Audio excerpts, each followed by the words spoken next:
My name is Clara.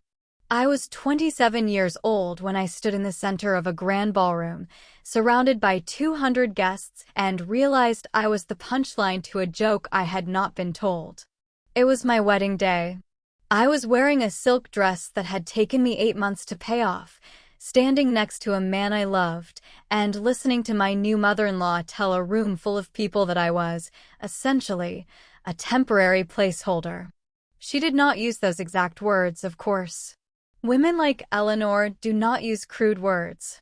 They use a smile, a tilted head, and a perfectly timed pause to slide the knife in so cleanly that you do not even realize you are bleeding until you try to walk.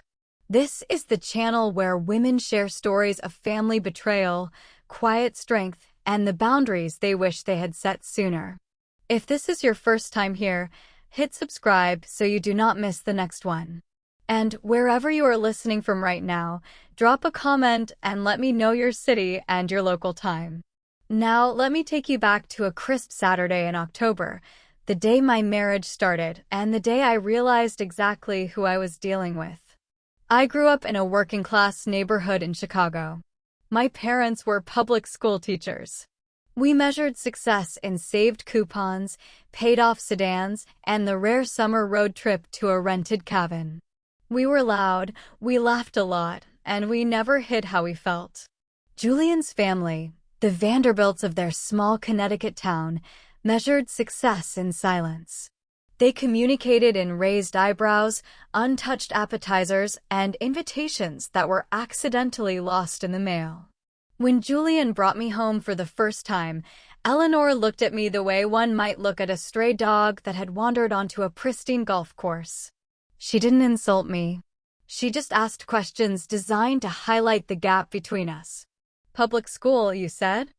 How? Character building. Your mother made that dress? It is so charmingly domestic. I brushed it off. I told myself it was just a culture clash. Julian would squeeze my hand under the table, whisper that he loved me, and I believed that his love was a shield strong enough to protect me from his mother's quiet venom. That was my first mistake. Love is not a shield. It is a blindfold. Act 2, the incident. The wedding planning was a battleground disguised as a negotiation. Eleanor offered to pay for the catering, which meant Eleanor controlled the guest list, the menu, and the seating chart. She placed my family at the back of the room, near the kitchen doors. When I questioned it, she touched my arm and said, "Clara, dear, your family is so boisterous." I just thought they'd feel more comfortable near the exit, where they can be themselves without disrupting the more refined guests. But the true humiliation came during the toasts. Eleanor walked to the microphone. She was wearing a floor-length gown in a shade she called frosted pearl, but which everyone else in the room would simply call white. She tapped the microphone, smiled at the crowd, and began to speak. She did not talk about my kindness. She did not talk about how happy Julian looked. She talked about a girl named Margot. Margot was Julian's ex-girlfriend. Margot came from their circle. Margot's father owned the country club. When Julian was 24, Eleanor purred into the microphone. We all thought he was going to marry Margot. We had the church picked out. We had the silver patterns chosen. But life is funny, isn't it? Sometimes the path we are meant to take is disrupted by a detour. She turned and looked directly at me. Julian has always had a big heart. He has always loved a rescue project. And Clara, well, you are certainly a testament to his charity. We are all just so curious to see how this little experiment turns out. 200 people.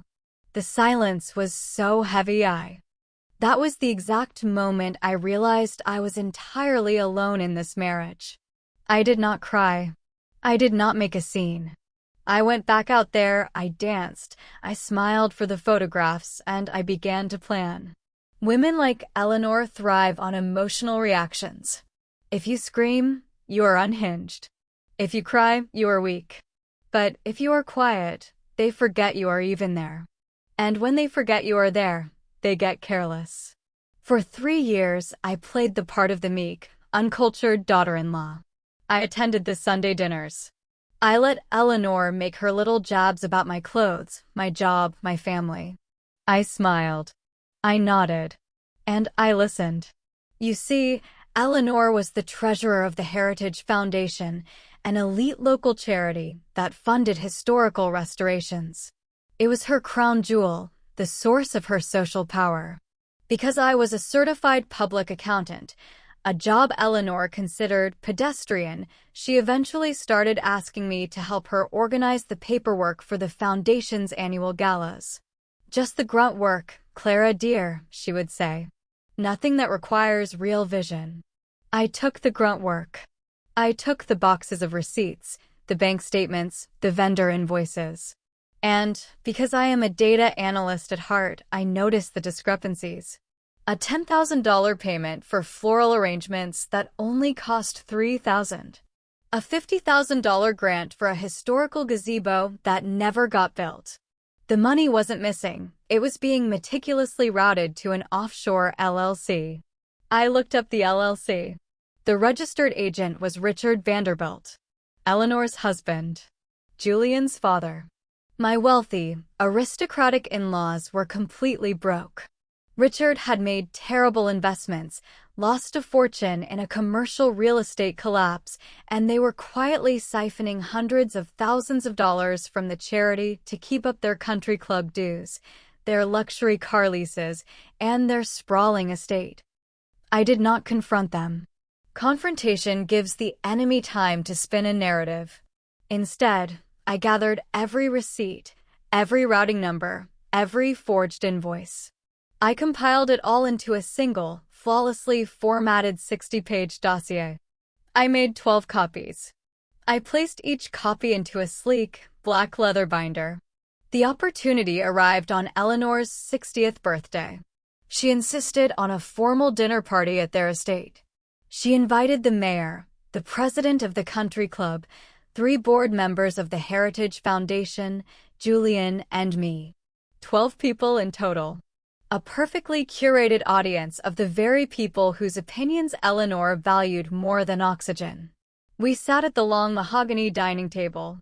The crystal glasses gleamed. The hired servers poured a vintage Bordeaux. When the plates from the main course were cleared, Eleanor stood up to give a speech. She talked about legacy. She talked about the importance of family, of maintaining standards in a world that was losing them. And now, Eleanor said, raising her glass, Julian has a small surprise for me, I believe. Julian looked confused. He hadn't prepared anything. That was my cue. I stood up. I smoothed the front of my dress. Actually, Eleanor, I said, my voice steady, perfectly modulated, echoing slightly in the vast dining room. The surprise is from me. I signaled the servers. But instead of dessert, they walked around the table and placed one black leather binder in front of every single guest. Eleanor laughed, that high, forced, country club laugh. Clara, dear, what is this? A scrapbook? No, I said, looking directly into her eyes. It is an audit. I watched the mayor open his binder. I watched the president of the country club turn to page 3, where I had highlighted a fraudulent $22,000 transfer. I watched the blood completely drain from Richard's face.